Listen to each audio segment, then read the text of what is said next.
Hello, friends, and welcome back. In this episode, we're going to be talking about what I call Foursquare. Some of the things that you learned in real estate school, you may be wondering, why did we have to learn this? And I promise at some point in your real estate career, all the dots will connect and you will understand why you learned everything that you did in real estate school. But for now, we're going to talk about Foursquare.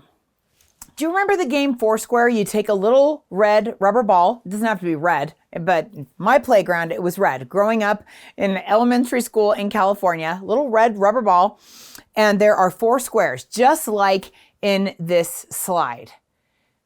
4 squares, 4 people, and the object of the game, if I have the ball, I bounce it in my square and I hit it to another friend in another square. But if I hit it outside the lines, the ball goes outside the lines, what happens?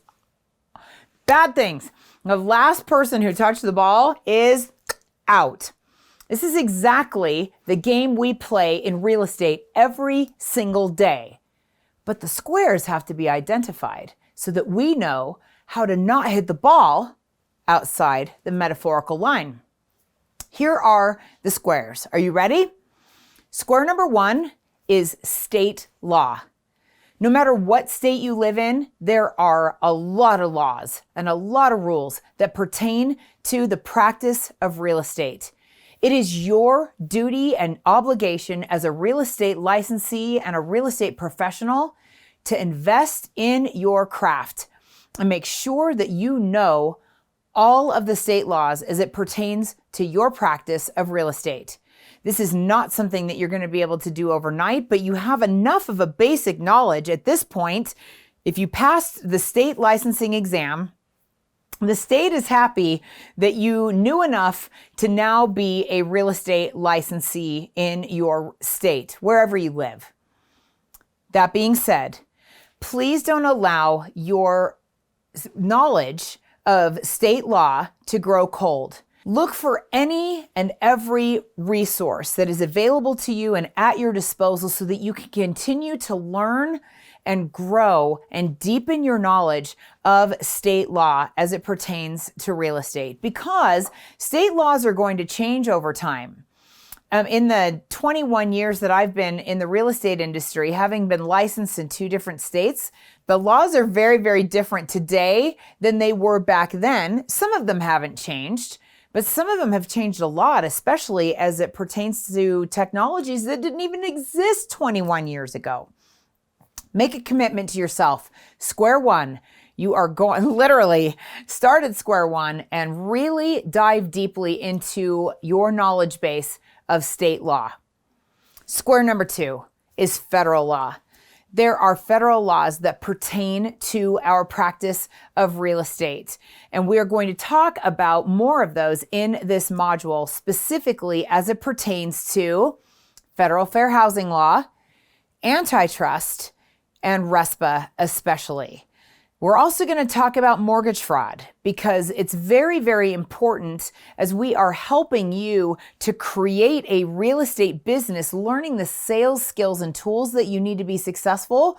We also want to make sure that we give you enough of a refresher and go a little bit deeper with our study of some of these important federal laws so that as you are out magically selling yourself and your value and your services, that you also don't get yourself into trouble. We definitely don't want that. We do not want you to be relocated to a federally gated community. That is exactly the opposite of what we're trying to help you to achieve.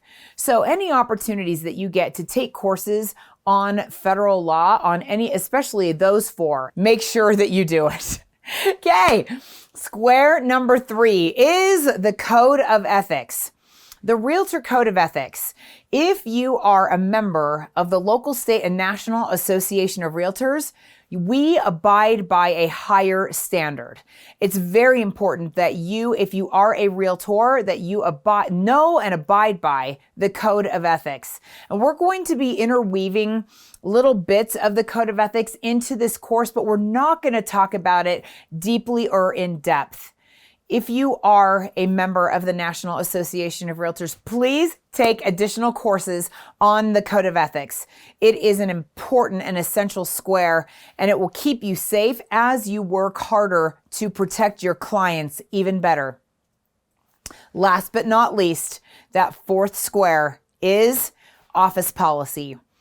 As a brand new licensee, we are so excited to jump in with both feet and let me at it. I'm so excited to champion my first buyer, my first seller. I want to start transacting, which also translates, we also want to start making money. Let's get serious and be very clear and very specific about that. We want to help you get there. We are committed to helping you get there.